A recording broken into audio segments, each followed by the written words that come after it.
Hi everyone. आज हम बात करने वाले हैं चैप्टर 6 के ऊपर। चैप्टर 6 हमारी बात करता है exclusion of oral evidence bye documentary evidence. इसका प्रोविज़न हमें मिलता है सेक्शन 91 से लेकर 100 तक।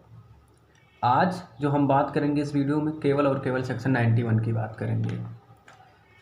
जैसा कि जब कभी किसी भी कोर्ट के सामने ओरल और डॉक्यूमेंट्री एविडेंस दोनों ही अवेलेबल हों तो कोर्ट किस तरफ जाए, तो कोर्ट जाएगी जो कि ज़्यादा रिलायबल है, जो कि ज़्यादा सच की तरफ हमें ध्यान देता हो, तो कोर्ट उस चीज़ को कंसीडर करेगी।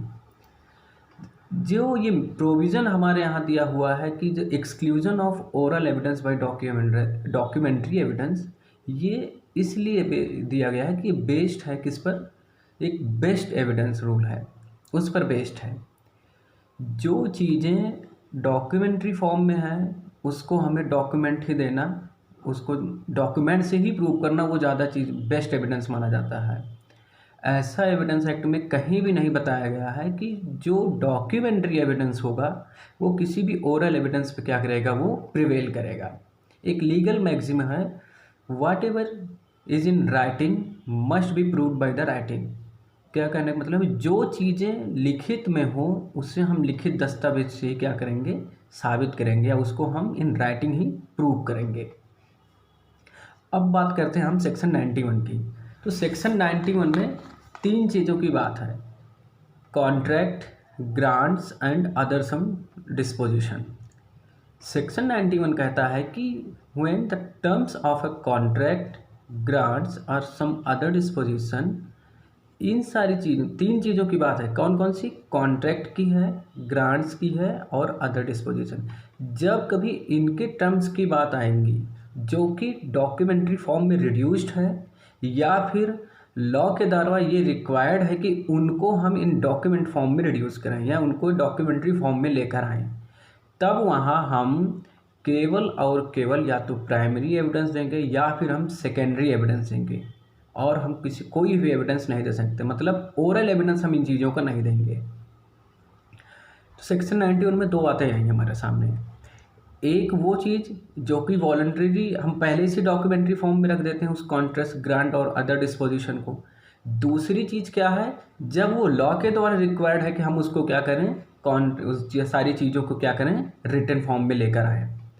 तो ये दो चीज़ें यहाँ बात की गई। सेक्शन 91 को हम तीन पार्ट में डिवाइड कर सकते हैं, एक मेन प्रोविज़न, दूसरी उसकी एक्सेप्शन और तीसरे क्या है उसकी एक्सप्लेनेशन।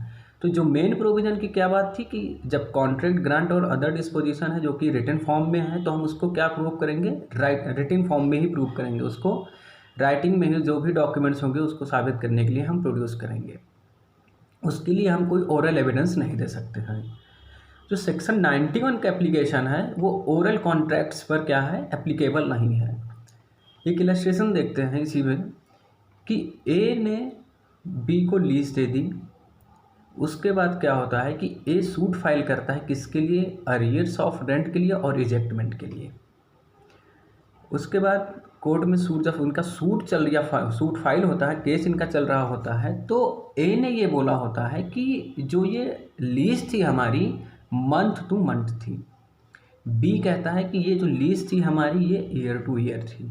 उनका ये जो कॉन्ट्रैक्ट कभी जब वो किए होंगे इस चीज़ से रिलेटेड तो डॉक्यूमेंट फॉर्म में होगा। अब यहाँ वो ओरल एविडेंस नहीं दे सकते हैं इस चीज़ का कि वो मंथ टू मंथ थी या ईयर टू ईयर थी। यहाँ उन्हें क्या प्रूव करना होगा, उस कॉन्ट्रैक्ट्स को, उस डॉक्यूमेंट्स को लाके कोर्ट के सामने ये दिखाना होगा कि ये लीज किस नेचर की थी, ईयर टू ईयर की थी या मंथ टू मंथ की थी। तो 91 का मेन प्रोविज़न क्या था कि जो भी चीज़ें रिड्यूस हैं डॉक्यूमेंट में उसको हम क्या प्रूव करेंगे, डॉक्यूमेंट के फॉर्म में ही प्रूव करेंगे। अब हम बात करते हैं इसकी एक्सेप्शन की। दो एक्सेप्शन है। पहली एक्सेप्शन कह रही है कि when the appointments of a public officer is required by law to be made by writing and the question is whether an appointment was made. क्या है कि जब कभी ये क्वेश्चन हमारे सामने आए कि जो वो पब्लिक ऑफिसर है क्या उसकी अपॉइंटमेंट जो थी वो राइटिंग में थी या फिर नहीं थी, तो वो एक्ट जो कर रहा होता है, मतलब क्या है कि वो जो उसका एक्ट है उसके उस एक्ट के नेचर से हमें ये पता चल रहा है कि वो इस अथॉरिटी का है या इस पब्लिक अथॉरिटी का है या वो एक पब्लिक ऑफिसर है, तो हमें ऐसी सिचुएशन में उस डॉक्यूमेंट को देने की ज़रूरत नहीं है, उसका एक्ट ही सफिशिएंट प्रूफ है उसके अपॉइंटमेंट का। एक एग्जांपल लेते हैं अभी की सिचुएशन में, जैसे कि कोविड-19 के दौर में कोई भी ऐसा डॉक्टर है या कोई भी ऐसा डिस्ट्रिक्ट मजिस्ट्रेट या कोई एक हायर अथॉरिटी है जो कि वो काम कर रही है, मीन्स एक एग्जांपल अपने डिस्ट्रिक्ट की बात हम लेते हैं, डीएम है वहाँ का, और वो DM as a DM work कर रहा है, कोई भी वो है पर्सन है, तो हमें यहाँ राइटिंग में उस चीज़ को देने की ज़रूरत नहीं है कि इसकी अपॉइंटमेंट हुई थी। उसका एक्ट ही हमें ये बता रहा है कि ये डीएम है, इसके अंडर सारे लोग काम कर रहे हैं, उसके ऑर्डर को फॉलो करना है। तो यहाँ क्या होगा, हमें उसकी क्या है रिटन फॉर्म देना नहीं पड़ेगा जो कि उसकी अपॉइंटमेंट हुई थी। दूसरी एक्सेप्शन कह रही है कि bills admitted to probate in India may be proved by the probate. वो सारे बिल्स जो कि इन प्रोबेट फॉर्म में एडमिट हैं, तब हमें उन्हें बिल्स के डॉक्यूमेंट्स को नहीं देना, वो प्रोबेट ही सफिशिएंट प्रूफ है। प्रोबेट क्या होता है, एक तरह से देखा जाए तो जेन्यूननेस ऑफ बिल, एक डॉक्यूमेंट है जो कि बिल को ये बताता है कि जेन्यून है या नहीं है। प्रोबेट कौन ग्रांट करता है, एक वो कोर्ट या प्रोबेट कोर्ट या कोई अदर कोर्ट जिसके पास एक जुरिस्डिक्शन हो, जो कि कॉम्पिटेंट हो उस चीज़ को क्या करने, उसकी जेन्यूननेस को साबित करने के लिए या उसको जेन्यून बताने के लिए। तो सेकंड एक्सेप्शन क्या है कि जब कभी बिल्स की कोई भी बात आएगी और वो प्रोबेट फॉर्म में है, तो वहाँ हम प्रोबेट के द्वारा ही उस चीज़ को क्या कर पाएंगे, साबित कर देंगे, वहाँ बिल्स के डॉक्यूमेंट्स को देने की हमें ज़रूरत नहीं है। तो दो एक्सेप्शन रही, एक तो पब्लिक ऑफिसर वाली और दूसरी हमारे पास बिल्स की। अब हम बात करेंगे एक्सप्लेनेशन की।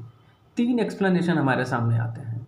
जो पहली एक्सप्लेनेशन है वो ये कह रही है कि जब कोई भी डॉक्यूमेंट्स या कोई भी कॉन्ट्रैक्ट्स या तो सिंगल है, मतलब एक ही है या कई सारे हैं, तो ये सेक्शन जो है वो इक्वली अप्लाई होगा।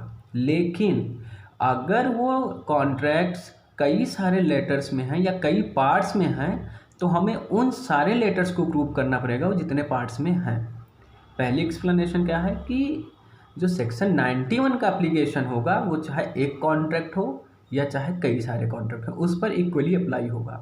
लेकिन अगर कभी एक से ज़्यादा कॉन्ट्रैक्ट्स हैं या एक से ज़्यादा हमारे पास कोई भी डॉक्यूमेंट्स या उसके लेटर्स हैं, तो हमें उन सारे लेटर्स को क्या करना पड़ेगा, प्रूव करना पड़ेगा। दूसरी एक्सप्लेनेशन है जब हमारे पास मोर देन वन ओरिजिनल है, तब हमें क्या करना पड़ेगा, यहाँ कोई एक ओरिजिनल देकर ही हम उस चीज़ को साबित कर सकते हैं, उसको प्रूव कर सकते हैं। एक्सप्लेनेशन इसमें इलस्ट्रेशन दी हुई कि जब कई सारे बिल्स ऑफ एक्सचेंज ड्रॉ हुए हैं, तब हम वहाँ एक ही बिल ऑफ एक्सचेंज को क्या करेंगे, देकर किसी भी उस बिल सारे बिल ऑफ एक्सचेंज को साबित कर सकते हैं। तीसरी एक्सप्लेनेशन क्या है, वो कह रहे हैं कि where in addition to the terms of a contract etcetera a document refers to any fact also, तब हम वहाँ क्या करेंगे, ओरल एविडेंस दे पाएंगे। मतलब इनके अलावा भी जो कॉन्ट्रैक्ट्स हुआ था, जो ग्रांट्स है या जो अदर डिस्पोजिशन है, उन सारी चीज़ों के अलावा अगर कोई हमारे पास और भी चीज़ है या कोई अदर चीज़ें हैं, तब हम उसका क्या दे पाएंगे, ओरल एविडेंस दे देंगे और वो एडमिसिबल माना जाएगा कोर्ट में।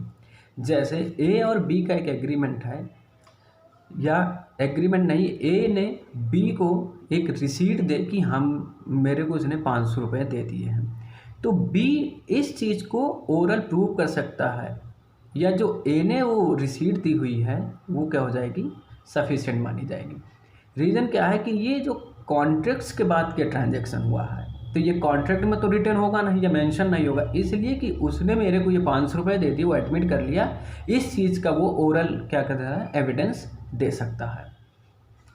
तो सेक्शन 91 आज हमने देखा जिसमें 3 चीज़ों की कॉन्ट्रैक्ट्स, ग्रांट्स एंड डिस्पोजिशन की बात हुई। अगर ये सारे रिड्यूस हैं इन डॉक्यूमेंट्स में या लॉ के द्वारा रिक्वायर्ड हैं डॉक्यूमेंट्स में, तो इनको हम कैसे प्रूव करेंगे, डॉक्यूमेंट्स फॉर्म में बात करेंगे। आगे आने वाली वीडियो में हम 92 की बात करेंगे, जो कि फर्दर इसी सेक्शन को सप्लीमेंट करता है। तो उम्मीद है आज इस वाले सेक्शन को आपने समझा होगा। नेक्स्ट वीडियो में हम बात करेंगे सेक्शन 92 की। Thank you so much.